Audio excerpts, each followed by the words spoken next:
Yokohama replay will tell us what happened on the way down Conrod. So we're looking in the background there. It's the 18 and the 96, sorry, making contact. So from that angle, it looked like Nathan had a bit of a momentum run on Edwards as he's pulled out to look down the inside of him. At the same time, Edwards has come across. So this is showing the effect rather than the cause. And again, the tree's in our way.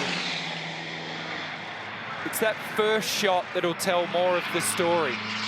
The end result is huge contact for Edwards, and literally making contact at 90 degrees to the concrete wall does so much damage to the front of these cars.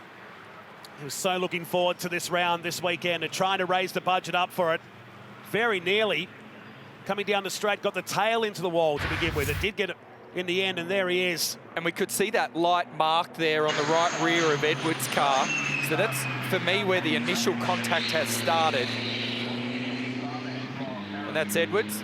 He's found himself a nice, comfy camping chair on the outside. Hopefully he's okay. Meantime, it's on. We've got 2 battle packs of 2.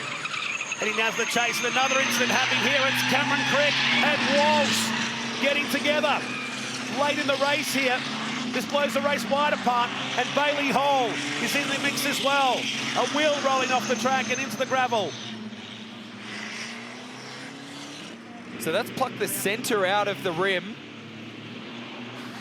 It's off the back of Crick's car. That's huge contact. Hall into the back of Crick. And I just caught the start of that. So it looked like Crick had the rear end locked down at the chase. This is Bailey Hall in the 94. He's the guy that made that heavy contact with the back of Crick's car. The yellow flags were waving at the chase there. And now we've just seen the board, safety car boards and flags wave. It's broken the disc off as well on the Mitsubishi Triton. And all of a sudden, this series just explodes like this incident down here at the Century Batteries Chase. Yokohama replay. We caught this as the cars were coming in. So Crick comes in hot. He's a little bit wide through the kink. Tries to straighten the car, and as he jumps on the brake pedal, the rear of the car is light. Starts to slide around. And just as it starts to slide around like that, it's like somebody pulling on the handbrake, so the rear tyres lock. And at that point, Crick's trying to get the car back under control. There we go. That shows and tells the story. He's got opposite lock on, trying to catch the slide on the approach to the apex.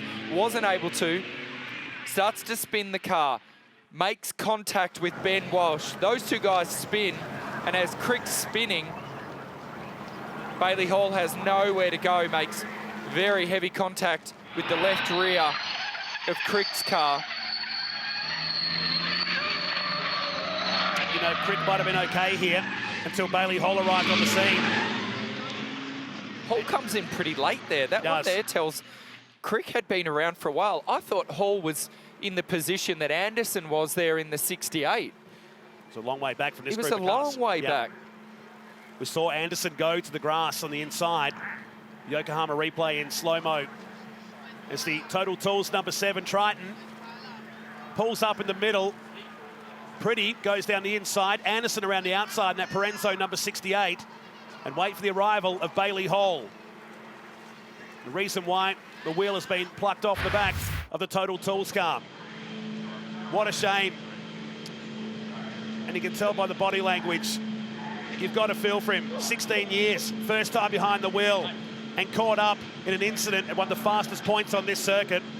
In a race that's just had everything here today.